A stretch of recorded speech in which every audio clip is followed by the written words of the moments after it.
Climate Now, in collaboration with Copernicus.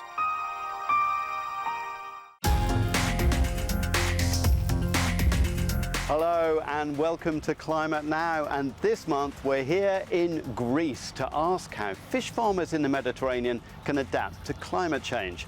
They're facing a lot of issues here, including rising water temperatures and falling oxygen levels. This year is a record. 25.5, this time of year is a record. Well, that's our story coming up, but first the very latest data from the Copernicus Climate Change Service. Globally, it was the second warmest September on record, with temperatures 0.7 degrees Celsius above the 1991 to 2020 average. In Europe, September will be remembered for the devastating floods from Storm Boris. This map shows the precipitation anomaly for September. Parts of the Czech Republic, Poland and Germany saw up to 3 months of rain in a few days. Well, now to our report on the climate change challenges facing the aquaculture industry here in the Mediterranean. And if we have a quick look at the data, we can see that on average, sea surface temperatures across the Mediterranean are rising at 0.4 degrees Celsius per decade. And then if we have a look at this map, you can see that everywhere, shaded in red, faced its warmest sea surface temperatures on record this summer. So how are they coping? Well, let's find out more.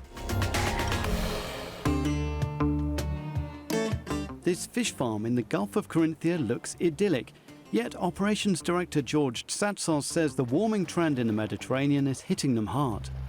Last year, 2023, we had in this farm for 2-3 days 30 degrees, which was a record from here. The higher summer water temperatures are not good for business. It's a loss because as the temperature increases, the oxygen goes down. And that means we're forced to reduce feeding. And reducing feeding, we lose growth. This farm produces 400 tons of sea bass per month. And to adapt to warming and preserve productivity, operations are now further offshore. So the first thing we have to do is to take the farms out on the more exposed, more open sea with bigger depths, stronger currents, and better oxygen, which is quite important. There are 65 companies operating 328 fish farms in Greece.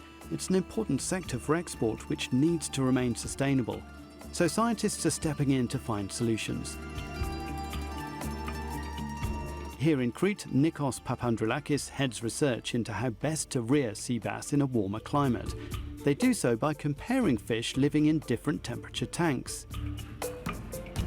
And each system has a different temperature. This is at 26, this is at 28, and this is at 30. 26 degrees Celsius is ideal for raising sea bass, but as soon as the water temperature rises much higher, they don't put on weight and feed is wasted.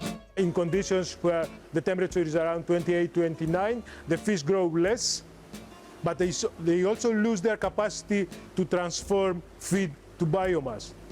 And at 33, 34, there is an almost complete physiological collapse, and the fish are not able not to grow and not to consume any feed.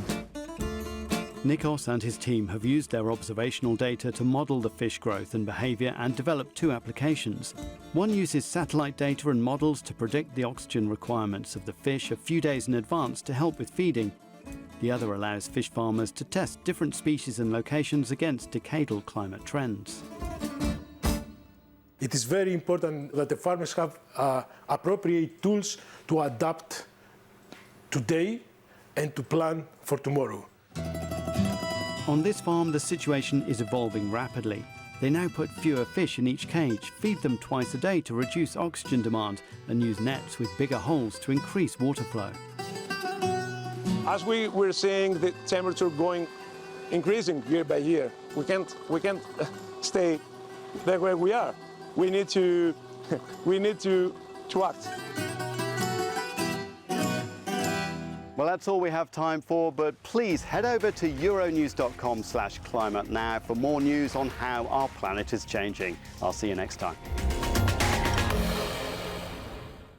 Climate Now, in collaboration with Copernicus.